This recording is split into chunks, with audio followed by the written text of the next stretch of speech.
Hi everyone, if you need help finding your place on campus, today we're going to be talking about navigating your way through college and finding your community. So without further ado, let's get into the video.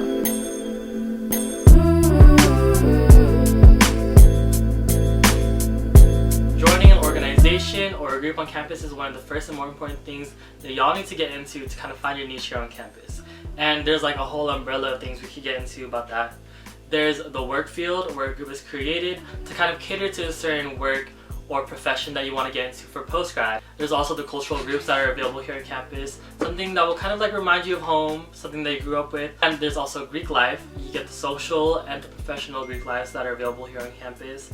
And then lastly, there's like the different hobbies and things that are available. You want to make sure that you're aware of the campus resources that are at your disposal and that you're actually making use of them. For instance, your college campus advisors, they're there for a reason. I know for me, I was a little bit hesitant about reaching out. I'd heard things like, they don't really answer all of your questions, but I decided to just go ahead and do it anyways. And what ended up happening is that, yes, maybe they didn't answer all of my questions, but what they were able to do is put me in contact with the right group of people, possible communities that I might be interested in, or just leaders of other organizations that would be a great match for me. So make sure that you're reaching out to your college campus advisors. It's a really great way of finding out what other resources may be at your disposal. So the next thing to do is to find a mentor, whether that's it could be someone that works on the faculty, it could even be your RA. The mentors kind of like help you get through college. They're the ones that kind of retain you and kind of keep you going and inspired. Different mentors could provide information about what you want to do in life, and they kind of help share their experiences and their kind of struggles as well. Yes, get a mentor and get all the help you can get from them, because they are a big source of information and knowledge that you will need in the long run. If you're even the slightest bit curious about taking on a position of leadership or becoming a member of a board, I strongly recommend doing so. It's a really great way to make strong and meaningful connections, especially with students that share similar interests as you. Oftentimes, these friendships will last you a lifetime and go way beyond college. So, try out for that position. Even if you may not get it on the first try again the next year. Don't give up and don't lose hope.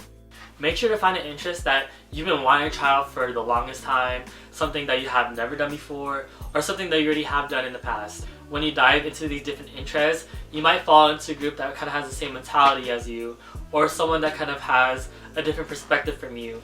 And these different little things kind of add up and help you like have a broader perspective on life, but also help you work on different skills that you're kind of interested in fixing. Mine was dance.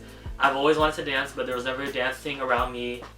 Getting to dance my first year of college really allowed me to like explore that and like be more comfortable with myself and kind of tap in with my confidence, because when I tapped in with my confidence, like it really like echoed with like everything else I did for the rest of like my 4 years here. So shout out to joining dance my first year.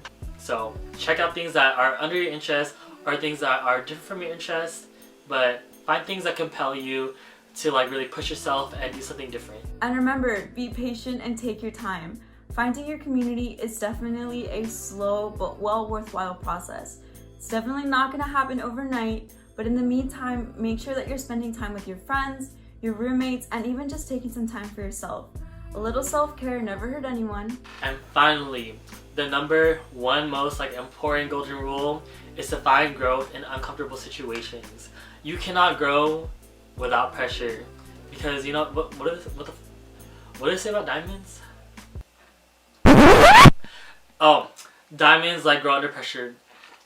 In order for you to kind of like really be the diamond that you want to be and like shine in life, you have to grow in these uncomfortable situations.